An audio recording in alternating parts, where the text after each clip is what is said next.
is a calling, it's a need, it's a desire for these cultures and traditions to become popular again, to become dominant again in our households and our families, out in the street, in the public.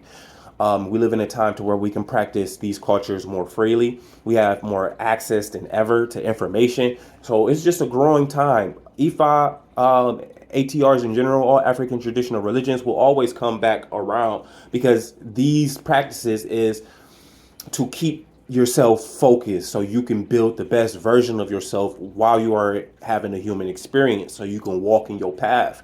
Oludumare loves his children to be focused, his love his children to be devoted. So we got to remember this, and we got to remember just to keep the honor when we dealing with these spirits. So no hide in the altars, no hide in your practice. Just to be, walk in your actual path honestly with clarity is how you will get all of what is in store for you. So we just got to keep those things in mind. And we got to also remember that we got a lot of infiltrators. We got a lot of enemies within our culture, just like every other organization or association that has ever been around in our cultures or traditions. We have enemies that's here that's creating division. They're creating, they're trying to diversify things. They're trying to just create arguments and confusion. We have to remember in these cultures, specifically Ifa, I'm not going to speak for anyone else.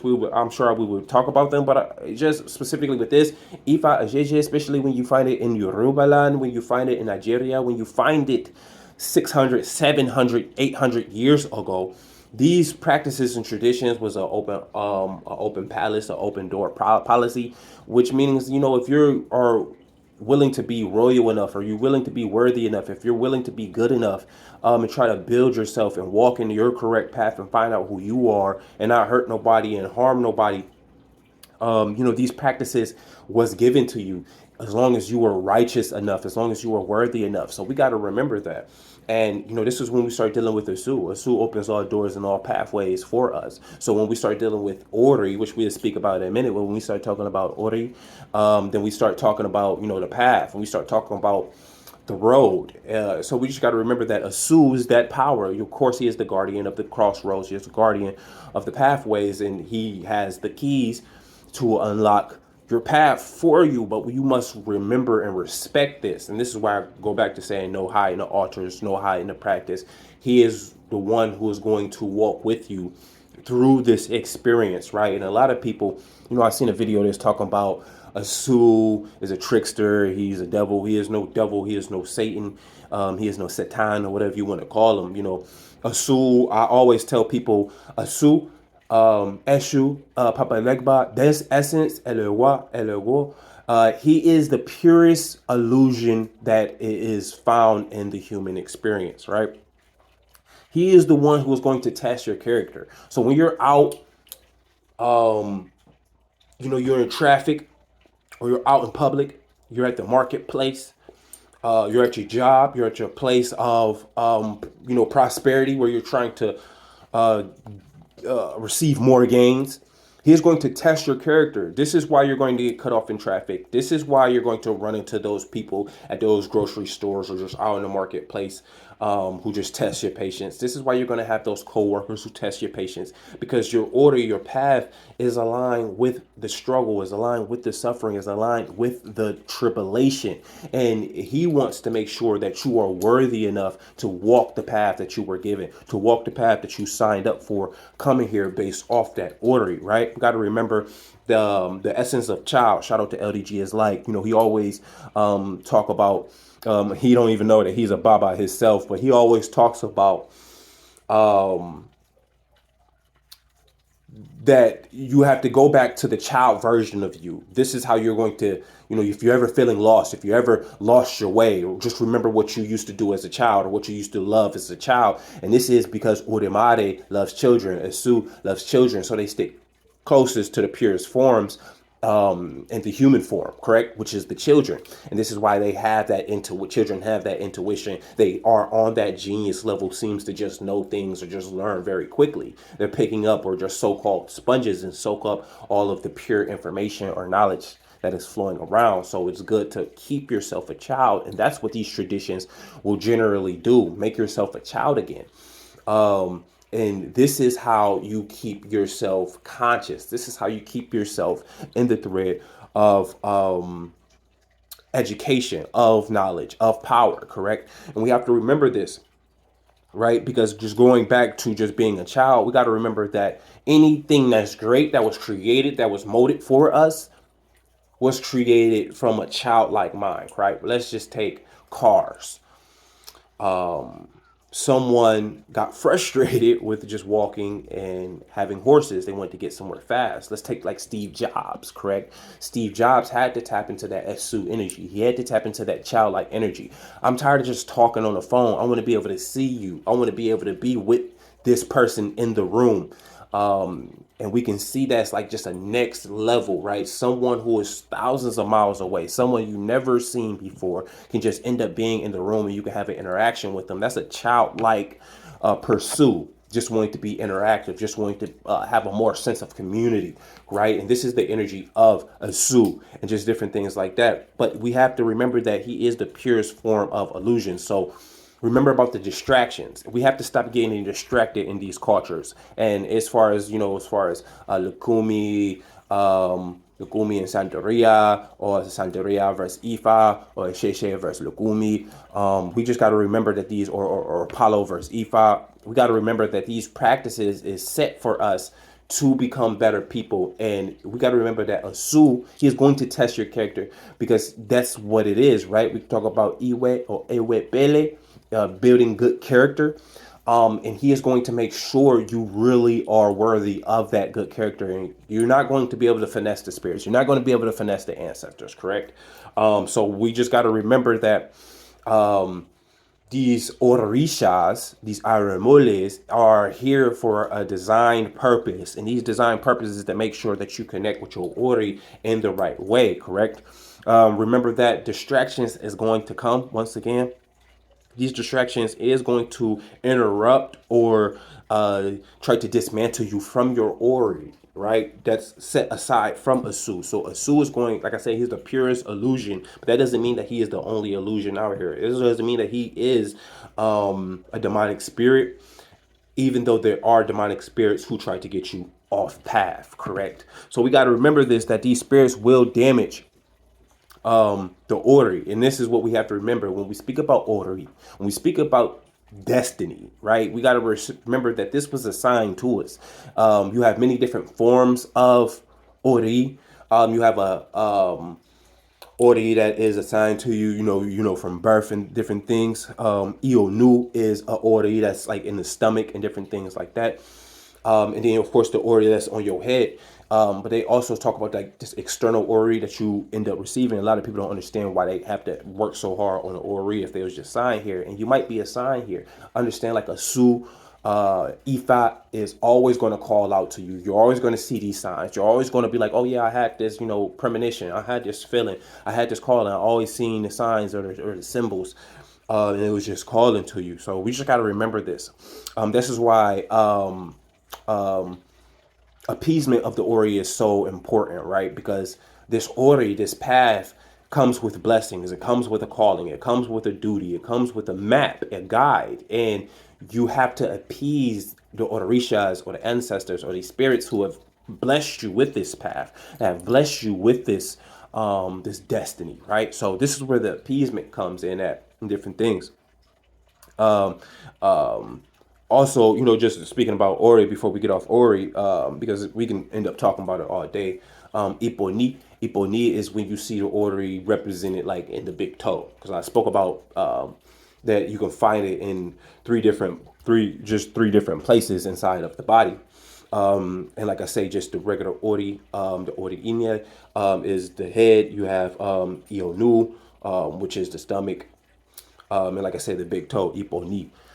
So we must remember that this Ori comes with a day. Your path, if it comes with blessings, you're asking all of these things.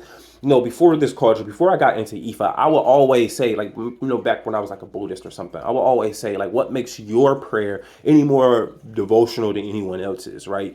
If I used to always think about, back when I was a child, I used to envision everybody on their knees at night around the same time going to bed, and everyone saying their prayers, and God up there just taking these envelopes full of prayers.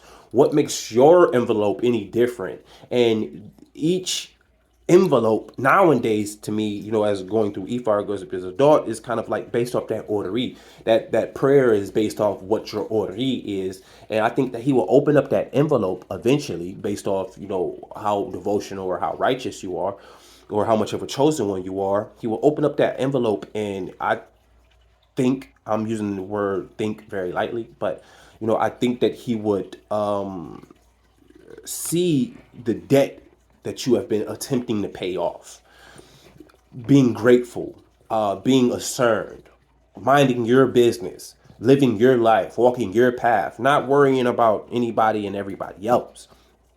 So that's something that's very important to say. And also, I just going back to like the different conflicts, talking about the enemies and the cultures and different things like that. I always tell people respect and prep. If you are respecting yourself, or if you have respect in the culture, if you have respect for the information and knowledge, and you are prepared for the future, if you are prepared for the knowledge, if you are prepared for yourself in the awakening and experience and awareness of thyself, then you won't have no problems in the culture. You won't have no problems getting caught up in those unnecessary conundrums, beefs, and conflicts. We got to remember that it is a war against Ifa. It is a war against all ATRs, African traditional religions. It's a war against the Sheshe. It's a war against Palomayombi. It's a war against Santeria. It's a war against Kamoble. Correct? So we got to remember that many Babalaos, many priestess, Ayanifas, Ayalaos, many Eos have died and got slaughtered for this, correct? So when we're dealing with people who is coming into the culture, remember that we use these cultures for hundreds of years to get over the suffering. So who am I to tell you that you are doing something wrong?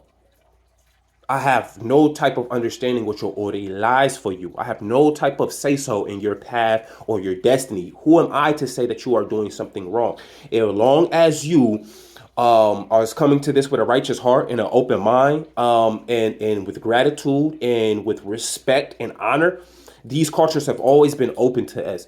People come to these cultures for liberation, whether they're getting oppressed with finances, they're getting oppressed with racism, they're getting oppressed with just all the different types of oppression in the world, whether it's racism, sexism, etc.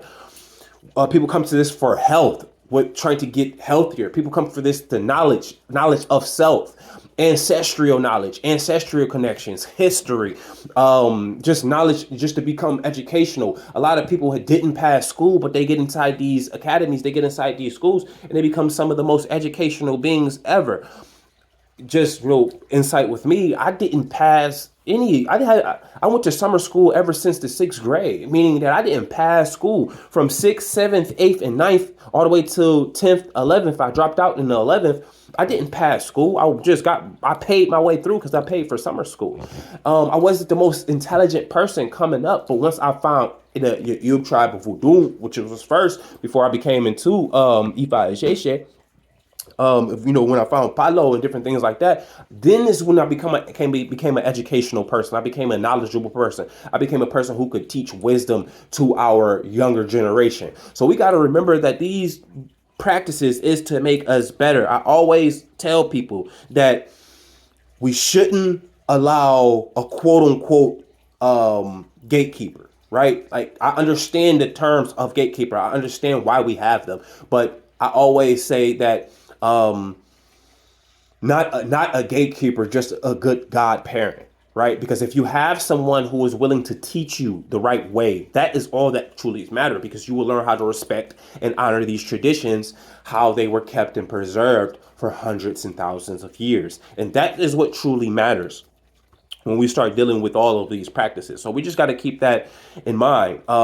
We must remember that Ifa will tell you as well. So this journey is long. We understand that, especially if you are walking this path and walking this journey. You understand that it's complex. You understand that there's much knowledge. You understand that there's many threads, not only to the culture, not only to the information, not only to the orishas, but not only to the ancestors, but not only to the plants, not only to the objects and amulets and the gozi and everything else that comes along with it, but also to yourself. That there's many different layers. There's many different calibers that you have to go through, many different levels. So I must say that to say that Ifa will tell you, and we know that Ifa Urimila, he will tell you. So someone might come in Lukumi, be in Lukumi for 2-3 years, and then end up getting the right rating and then figure out that they need to be in Palo Mayumbi. So we must understand that Ifa will tell us, and you or myself cannot tell them. The right Ifa reading with the right Babalao will tell them. So that's something to keep in mind, that we have to make sure that we are guiding people to the right way. I always tell them that a good Baba, I don't think there's a perfect Baba, but a good or a great Baba will teach you before they initiate you. And I think that is the biggest thing that we're missing in these cultures.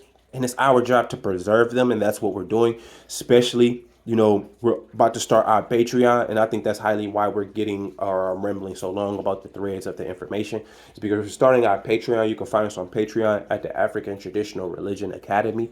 The African Religion, the African Traditional Religion Association.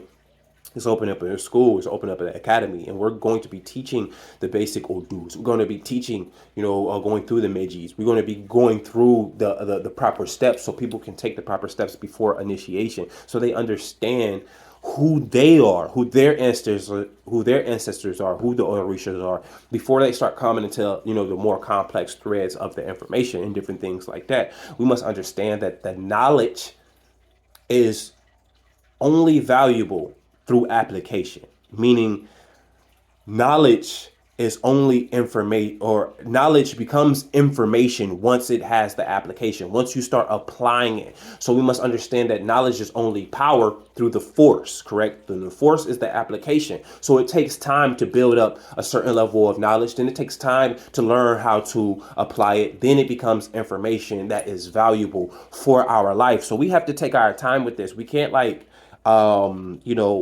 pressure anyone to make a decision based on that we have our own path and they have their own path, their struggle. They might not have struggled as much as you. So we just got to keep that in mind, to be humble. My mother, even though she is a Christian evangelist, we must remember that, she tells us about being hungry, being honest, and being humble.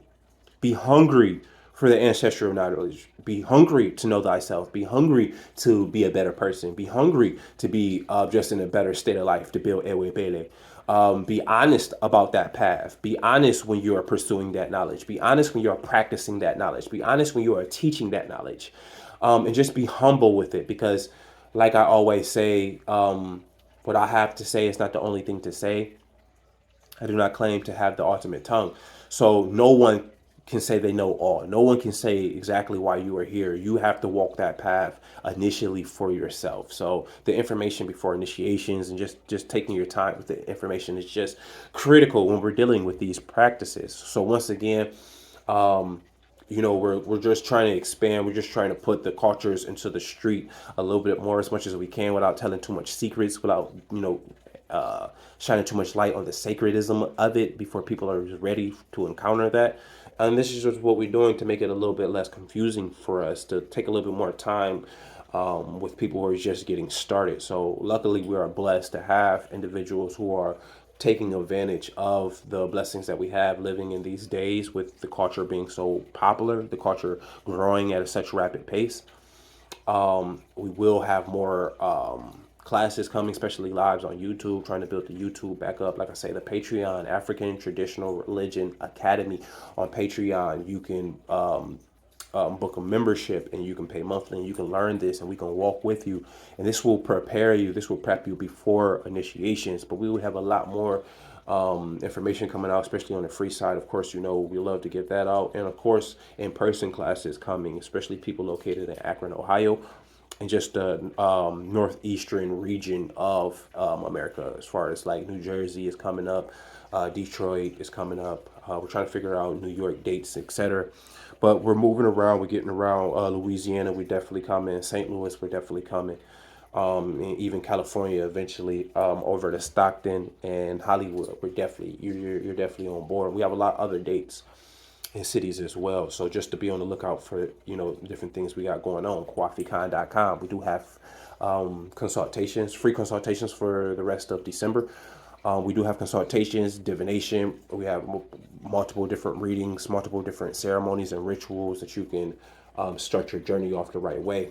As far as diets, yoga, meditation, all the way to spiritual, the sacred plants, to just everything you need to start off in the right way. So I hope that we took this time to answer y'all's questions. I know I kind of rambled there, but hopefully we can get to a level to where we're making headway. Like I said, we've been losing the battle. We have lost so many battles in this culture, and it's just time to preserve it the right way so we can pass it on to the next generation.